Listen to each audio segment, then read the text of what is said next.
La présidentielle en Côte d'Ivoire sera totalement apaisée. Personne ne devrait être exclu. Déclaration du président Alassane Ouattara à l'Élysée hier.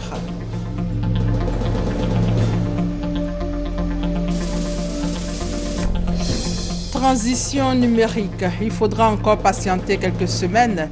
La Côte d'Ivoire émettant en VHF n'est pas tenue par ce délai, mais ne devra pas émettre non plus en numérique ce 17 juin. Fait insolite dans ce 13h au Maroc, on moissonne le brouillard pour fournir de l'eau. Bonjour, bonjour à tous. Le président Alassane Ouattara a été reçu à l'Élysée hier. Le chef de l'État a promis que la présidentielle d'octobre dans son pays serait totalement apaisée au cours de l'entretien qu'il a eu avec son homologue français, François Hollande. Également, la coopération franco-ivoirienne et les questions qui dominent l'actualité africaine étaient à l'ordre du jour. Le point avec notre envoyé spécial, Awa Touré. Le président de la République Alassane Ouattara a fait avec son homologue français François Hollande un point sur la situation en Côte d'Ivoire, dans la sous-région et sur le continent africain, notamment les grands thèmes abordés lors du 25e sommet ordinaire de l'Union africaine en Afrique du Sud les 14 et 15 juin. Abordant la question des futures échéances électorales, le chef de l'État a réaffirmé que ces élections seront totalement apaisées, démocratiques et ouvertes. Les élections seront totalement apaisées, totalement démocratiques et totalement ouvertes. Voilà, la Côte d'Ivoire veut être un exemple après cette crise post-électorale. De bonnes élections permettront de tourner la page et nous nous attelons à cela avec une commission électorale indépendante, des circonstances équitables pour tous les candidats. Personne ne devrait être exclu de candidature en Côte d'Ivoire. Les présidents Alassane Ouattara et François Hollande ont par ailleurs constaté que les programmes mis en place dans le cadre du contrat des endettements développement C2D fonctionnaient bien. La France reste le premier bailleur bilatéral et le premier partenaire économique de la Côte d'Ivoire. Notons que 640 entreprises françaises sont présentes en Côte d'Ivoire, représentant le tiers du produit intérieur brut. Le ministère français des Affaires étrangères, en collaboration avec Interpol Côte d'Ivoire, organise un atelier consacré à la coopération régionale dans la lutte contre les trafics des stupéfiants, des échanges entre les pays de la sous-région, notamment le Bénin, le Ghana, le Nigeria, le Togo et la Côte d'Ivoire, pour renforcer la coopération interrégionale contre ce fléau. Regardez. L'Afrique de l'Ouest semble devenir depuis quelques années le passage privilégié du trafic de stupéfiants en provenance d'Amérique latine, d'Asie du Sud-Est à destination de l'Europe, selon Bella Traoré, chef du bureau régional d'Interpol. Sur les 200 ou 300 tonnes de cocaïne provenant de l'Amérique latine et destinées à l'Europe, 50 à 70 tonnes transitent par l'Afrique de l'Ouest. Sur les 14 plus importantes saisies de cocaïne, en 2011, 9 ont eu lieu en Afrique de l'Ouest. La faiblesse des structures, le manque du dispositif de sécurité, la corruption et l'insécurité seraient les facteurs aggravants du phénomène. C'est en s'appuyant sur un constat largement partagé par la France et les pays de la sous-région que le ministère des Affaires étrangères français a mis sur pied le Fonds de solidarité prioritaire appui à la lutte contre le trafic de cocaïne en Afrique de l'Ouest. Inscrivant son action sur la période 2012-2015, il s'appuie sur un budget conséquent d'1 593 000 €, soit à peu près 1,5 milliard de francs CFA. Réunis autour de la thématique lutte contre les trafics des stupéfiants et la coopération régionale, la rencontre d'Abidjan se donne 2 jours pour dégager les pistes de solutions susceptibles de réduire l'ampleur du fléau. Grâce à la CAT, une information qui circule à partir de Dakar, du Ghana, de la Côte d'Ivoire, elle est partagée par tous les pays membres de la CEDEAO. Les trafiquants agissent en réseau et aucun pays ne peut réussir la lutte contre le trafic des stupéfiants en agissant dans les limites de ses frontières. Cet atelier est le prolongement du précédent tenu à Conakry en Guinée en début du mois de juin sur le renforcement des capacités des services spécialisés de justice, des forces de sécurité et des douanes. Et justement, dans le domaine de la sécurité, la caravane militaire Mon Ami est lancée par l'opération des Nations Unies en Côte d'Ivoire, une campagne d'information et de sensibilisation qui vise différentes localités de la Côte d'Ivoire, notamment Daloa, Gagnoa et Korogo. L'étape de Boaké avec nos reporters Maria Kobi et Walter Amadou Ouattara. Contribuer au rétablissement de la confiance entre les forces républicaines et les populations et à l'organisation d'élections apaisées en Côte d'Ivoire, telles sont les missions que s'est assignée l'opération des Nations Unies en Côte d'Ivoire, ONUCI. Elle a donc initié une campagne d'information et de sensibilisation publique et des activités civilo-militaires. Cette campagne, dénommée Caravane militaire Mon Ami, s'est tenue à la 3e région militaire de Boaké à travers des communications. Pour Touré Mamadou, coordonnateur régional de la division RSS secteur Est de l'ONUCI, la confiance entre l'armée et la nation est capitale pour le retour à la stabilité en Côte d'Ivoire. Le concept armée-nation un peu tend à clarifier la relation de confiance qui doit exister entre une armée et la nation. Parce que cette confiance est essentielle pour que l'armée puisse être en mesure d'exécuter avec succès ses missions.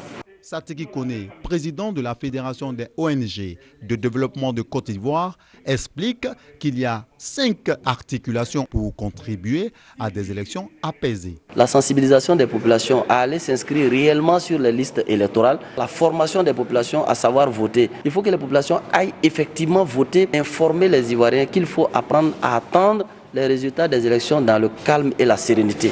Le 5e élément, c'est de faire appel aux institutions qui ont été mises là pour les revendications et les réclamations. Le colonel-major Koulibaly Bamoro, commandant la 3e région militaire, s'est félicité de la tenue de cette rencontre. Cette caravane s'est achevée par un cross populaire et une collecte de sang des civils et des militaires. Les portes de l'Institut d'études stratégiques et de défense s'ouvrent demain, cérémonie qui sera marquée par une communication sur le thème « Relations armée-nation ». Quel modèle pour l'Afrique? Les enjeux avec Abou Sanogo. La première session de l'Institut d'études stratégiques et de défense s'ouvre ce jeudi 18 juin pour s'achever le jeudi 25 juin à la Fondation Félix Houphouët-Boigny de Yamoussoukro. Plusieurs participants venant de 18 pays, de la CEDEAO et de la Communauté des États de l'Afrique centrale prendront part à cette session.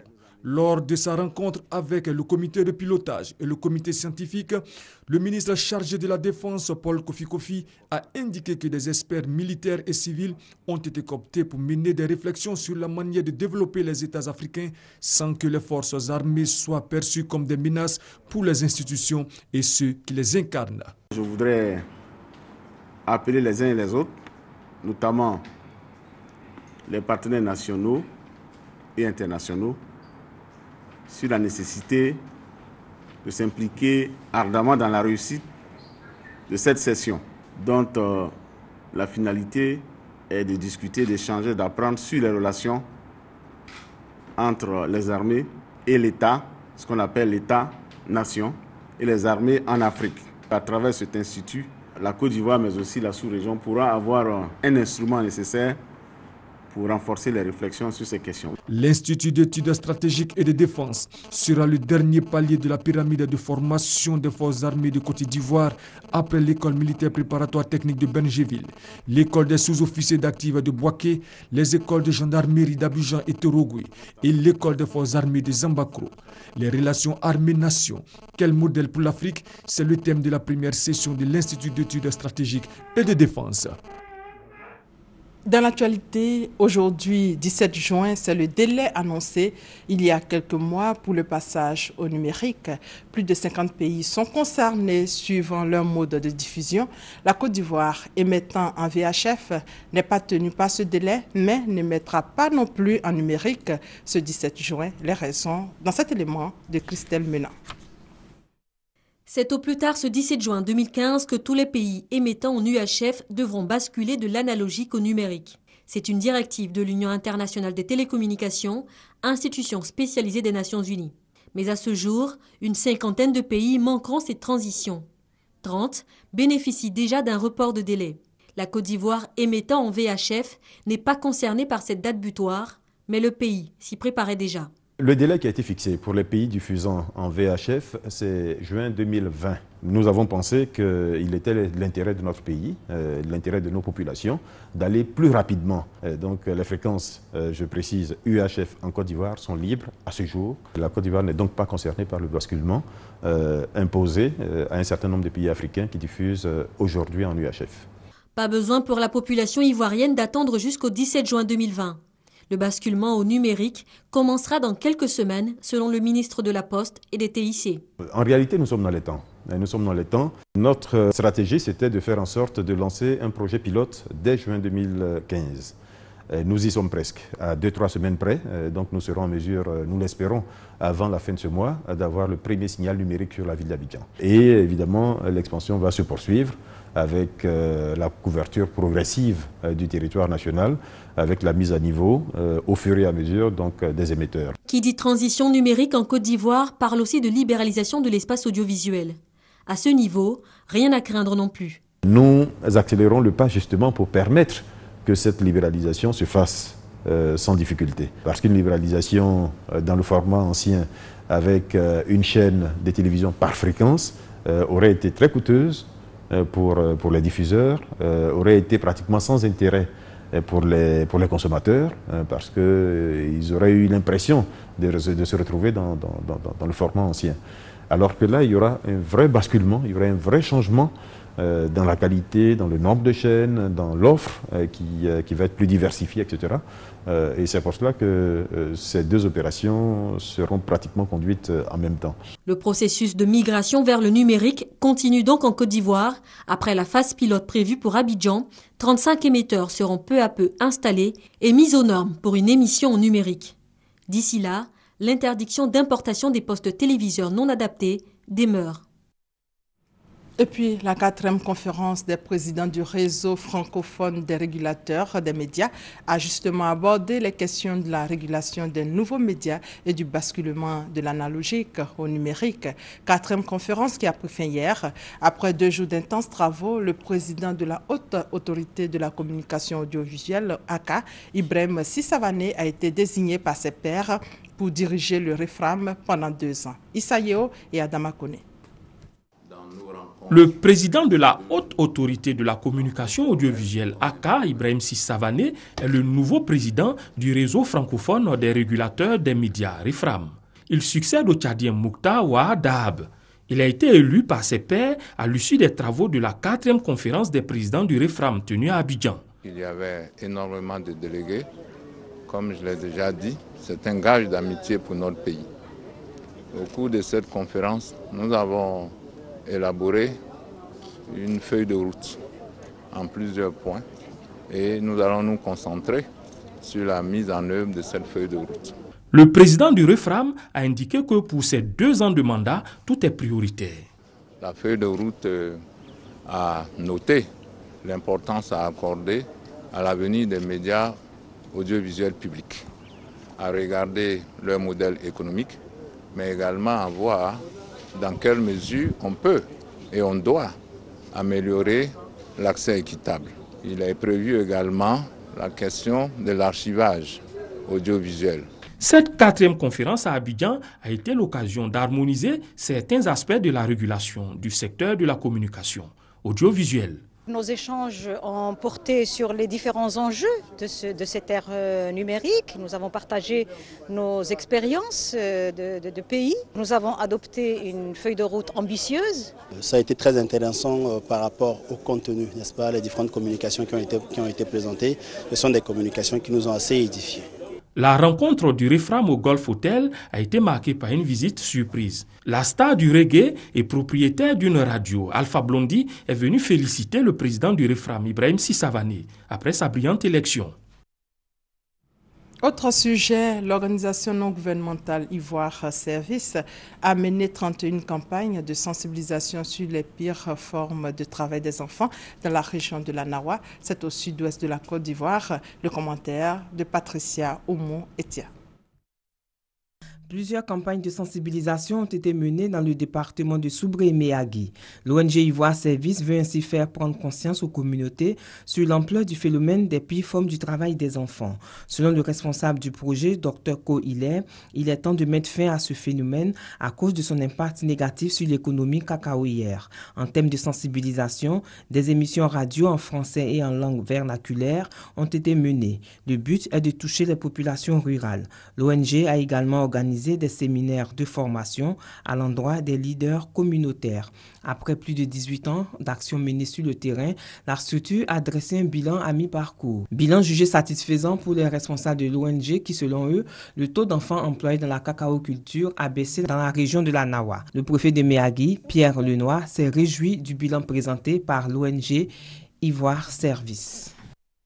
2 bâtiments de 3 classes, chacun 2 bureaux, une cantine. Ce sont des projets réalisés par la direction générale de la société cotonnière Ivoire Coton. Ces dons vont permettre aux élèves et aux enseignants de travailler dans de meilleures conditions. On fait le point avec Thérèse Tapé-Oboué. Séguetiélé, localité située dans la sous-préfecture de Niofouin, dans le département de Korogo. L'inauguration de 2 bâtiments dans ce village est le fruit d'un partenariat d'Ivoire Coton avec le groupe agro-industriel Cargill dans le cadre du projet d'appui aux écoles.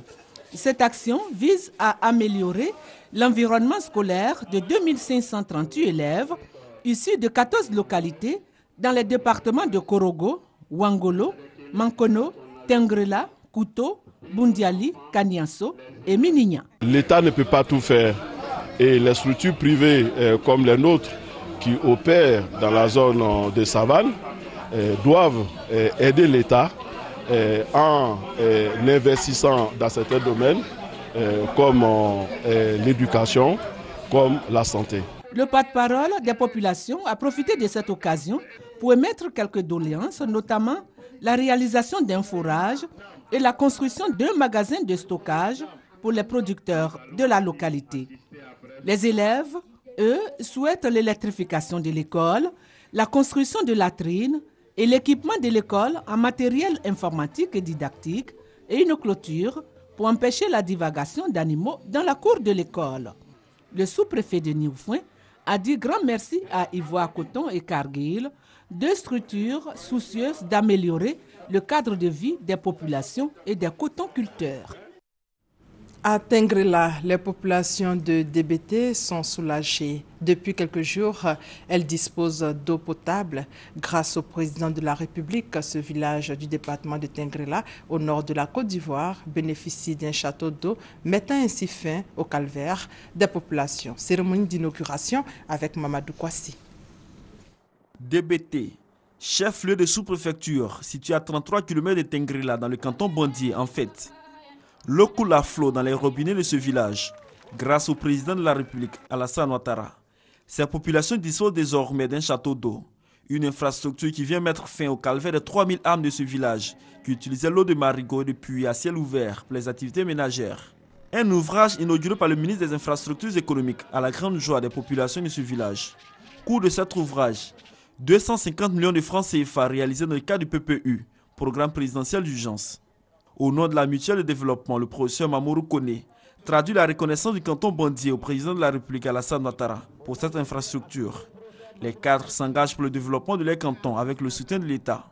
Le ministre des Infrastructures économiques exhorte les cadres à l'union et au renforcement de la cohésion. Il demande aux populations de faire confiance au président de la République Alassane Ouattara, car ces actions de développement seront ressenties par l'ensemble des populations ivoiriennes. C'est pourquoi le ministre Patrick Achi exhorte le canton Bondier au travail afin de contribuer au développement de la Côte d'Ivoire. Après l'eau potable, un autre défi attend la sous-préfecture de DBT, celui du reprofilage des principales voies d'accès aux centres de santé de la sous-préfecture, afin de réduire le taux de croissance de décès maternels et infantiles dans les villages. Parlons également de l'eau source de vie, mais hors de nos frontières. Transformer le brouillard en eau, cette idée insolite a changé la vie des habitants de 5 villages du sud-ouest marocain, qui n'ont plus à parcourir chaque jour plusieurs kilomètres pour aller chercher le précieux liquide. Des images pour en témoigner. Dans les montagnes marocaines de Sidi Ifni, Aïssa Derem vient visiter une installation peu commune. De larges filets plantés dans la roche comme une toile d'araignée qui attrapent les minuscules gouttes d'eau du brouillard et les transforment en eau liquide. Une aubaine dans cette région semi-aride où ouvrir un robinet d'eau courante n'était qu'une utopie. Ce projet résout énormément de problèmes en termes d'eau pour les gens. Parce que les gens avant devaient aller dans des puits qui pouvaient être très loin de là où ils sont. Et si en plus il y a de la sécheresse, il y a tellement peu d'eau, ça peut leur prendre jusqu'à 3 heures, 3 heures et demie par jour. Et encore, il faut qu'ils trouvent de l'eau. Et c'est les femmes et les enfants qui font cela. La région est souvent couverte de brouillard grâce aux montagnes qui bloquent les nuages. Et grâce à ce système lancé le 21 mars dernier, le village ne craint plus les pénuries d'eau. J'allais à Dodane pendant une demi-heure avec 2 bidons pour chercher de l'eau dans un puits. Et je faisais ça 4 fois par jour. Chaque bidon faisait 20 litres. À 4 reprises, ça fait 160 litres par jour. Et ce n'est pas suffisant, on a du bétail en plus. Pour les habitants, c'est donc surtout un énorme gain de temps. Nous avons toujours rapporté l'eau sur les ânes, mais aujourd'hui on peut aller à l'école grâce au temps gagné. Nous avons des robinets à la maison maintenant. Les habitants doivent payer 2 € de cotisation, mais d'après l'association chargée du projet, l'eau de brouillard coûte 3 fois moins cher que l'eau des puits et elle rêve désormais d'étendre ses filets à toute la montagne marocaine. Retour en Côte d'Ivoire pour parler politique. Le rassemblement des républicains de Guiglo célèbre l'union et la paix retrouvées en leur sein. Fait marquant de cette cérémonie, l'investiture du nouveau secrétaire départemental du parti, Abou Sanogo. Un vent nouveau au sein de la famille du rassemblement des républicains de la région du Cavali. Les membres du RDR unis se mettent en ordre de bataille pour la réélection du candidat du RHDP Alassane Ouattara en octobre prochain. Et pour réussir ce pari, ils ont investi Onyeneko Ouattara en qualité de secrétaire départemental du RDR à Guiglo. Tout en faisant l'historique du parti dans la région, le parrain de la cérémonie, le ministre Mamadou Sanogo, a exhorté les militants à l'union, à l'entente, à la cohésion et au rassemblement autour de la réélection du président Alassane Ouattara. Autre temps fort de la cérémonie, la conférence animée par Brahima Doumbia, cadre du RDR, sur la stratégie de mobilisation autour de l'opération de recensement électoral en vue d'une victoire éclatante du candidat Alassane Ouattara. Ainsi, pour accompagner ces initiatives, le ministre Mamadou Sanogo a offert 15 motos aux secrétaires de section afin de les aider à mener à bien leur mission. Une action saluée par les autres partis alliés du RHDP, notamment le PDCI-RDA, l'UDPCI, le MFA et l'UPCI. À Mankono, on se mobilise également pour la victoire du candidat du RHDP. Une journée autour du thème. Le département de Mankono, rassemblé et mobilisé pour la victoire du président Ado à l'élection présidentielle d'octobre 2015, a été organisée. Reportage Soro Corona, commentaire Kader Sogodogo. Le rassemblement des républicains RDR de la région du Béré se met en ordre de bataille pour la réélection du président Alassane Ouattara. Les militants et sympathisants du parti à la case verte de Mankono ont tenu leur entrée politique doublée de l'investiture du secrétaire départemental de la localité. Venus de toute la région du Béré, les militants et sympathisants du RDR ont tenu par la mobilisation démontrer la cohésion et l'unité retrouvée entre les cadres de Mankono. Les responsables locaux du RDR ont exprimé leur engagement et détermination à œuvrer pour la réélection de leur candidat dès le premier tour des présidentielles d'octobre prochain. Le ministre Cissé Ibrahim Bakongo a demandé le soutien du peuple Koyaka aux actions de développement entreprises par le chef de l'État. Il a rassuré les populations de Mankono qu'elles n'ont pas été oubliées par le président. Le ministre a exhorté les militants à voter massivement au premier tour le candidat Ouattara. Le nouveau secrétaire départemental du RDR, Maître Youssouf Fofana, a invité les militants à prendre une part active dans le processus électoral qui a débuté par la révision de la liste électorale. Pour lui, la victoire du président Alassane Ouattara passe par l'inscription de tous les militants sur le fichier électoral. 60 militants ont été distingués pour leur engagement sans faille, soldé par le rayonnement du parti dans la région. La lecture de 2 motions de soutien et de reconnaissance a été adressée au président Alassane Ouattara et à son aîné, Aimé Henri Konan Bédié. Un mot de culture. Les responsables de l'éducation de Bondoukou ont initié récemment un festival de culture et des arts. Objectif de ce festival, détecter les jeunes talents dans les lycées et collèges de la région. À l'issue de ce festival, plusieurs lauréats ont été récompensés. Thérèse Tapeyoboué. Ce festival se veut un espace d'éducation et de sensibilisation des élèves sur les fléaux qui gangrènent l'école, notamment les IST-VIH-Sida, les grossesses en milieu scolaire, la drogue.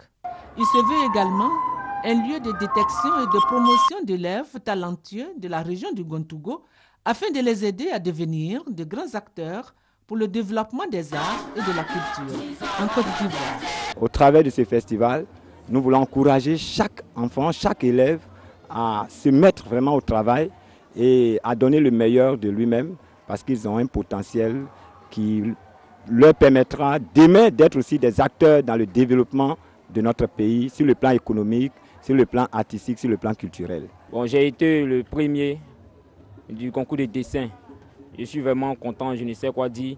Je remercie beaucoup mes professeurs de m'avoir bien encadré et aussi le public de m'avoir soutenu. Je suis très heureux d'avoir remporté ce prix et je remercie aussi mes encadrants, les éducateurs qui ont organisé ce festival de musique. Les autorités de la région ont souligné l'importance que revêt ce festival pour la promotion des talents et l'éducation des élèves. Un concours inter-école de dessin, de peinture, de culture, de chant, de théâtre et de cuisine a marqué ce festival régional qui a vu la participation d'une quinzaine d'équipes. Parlons religion avec le Conseil supérieur des imams de Côte d'Ivoire qui invite toute la communauté musulmane à observer le croissant lunaire ce soir. Ici, le message du COSIM. Bismillahirrahmanirrahim.